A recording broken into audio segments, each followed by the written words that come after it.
بصراحة يا جماعة الناس متعاونين معايا، دخلوني اصور عندهم في المطعم، والمطعم كده كده قدامنا، بس فكرة ان انت تدخل تصور فاهم، اول ما عرفنا بصور ريفيو ودي حاجة حلوة. دلوقتي هنشوف السندوتش بيتعمل مع بعض.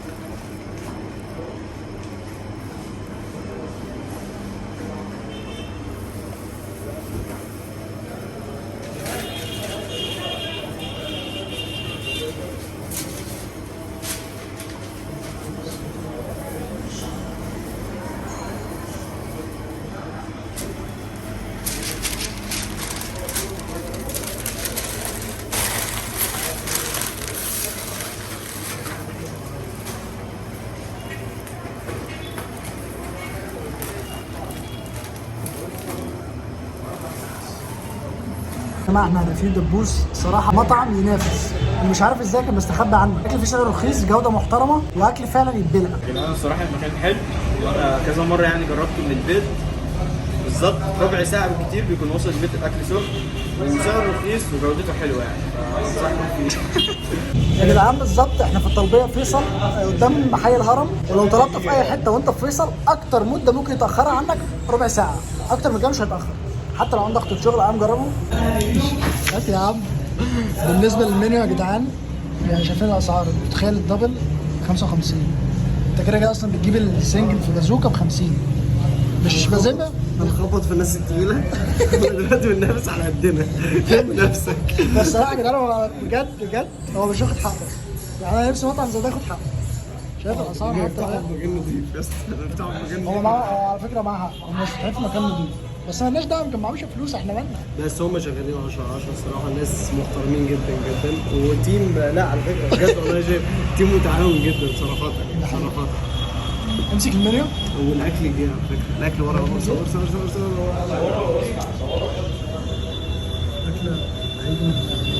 ان احنا طلبنا عرضين، العرض ب 130 بيجي معاه 2 دبل كول سلو فرايز، بيجي على جدا. افتح كول سلو بدون يلا. ده كول سلو؟ البطاطس. افتح البطاطس. اوه خش على البطاطس. لا خش على الكول سلو. يلا ها ادخل شو ادخل شو. لا مش عايزين نسرق الكلام ده. انصحكم فيه، الكلمه دي بتاعتك، انصحكم فيه. بتاعتك انت. بتاعتك يا جدعان. مراحل فتح السندوتش ورينا. طب قلب كده بقى، بص انت عندك عيش خس واحد، وفي التانية تالتة، فين التركة دي؟ ولا احنا مش طالبين تركة اصلا؟ معلوش اي حاجة؟ ماشي خلاص احنا مش طالبين يا جدعان، احنا اسفين. رأيك من أول قطمة؟ أنصحكم فيه. عدول كول سلو ايه دنيتها؟ أول مرة ناكل كول سلو من هنا.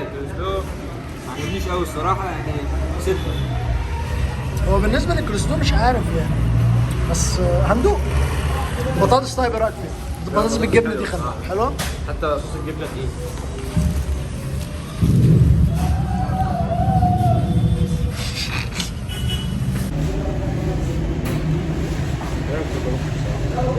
يعني 6 بصراحة بس حلوة تتبلع.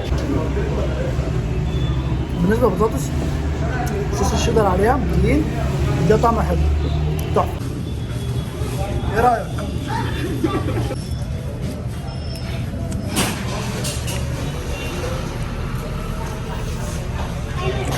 انصحكم فيه.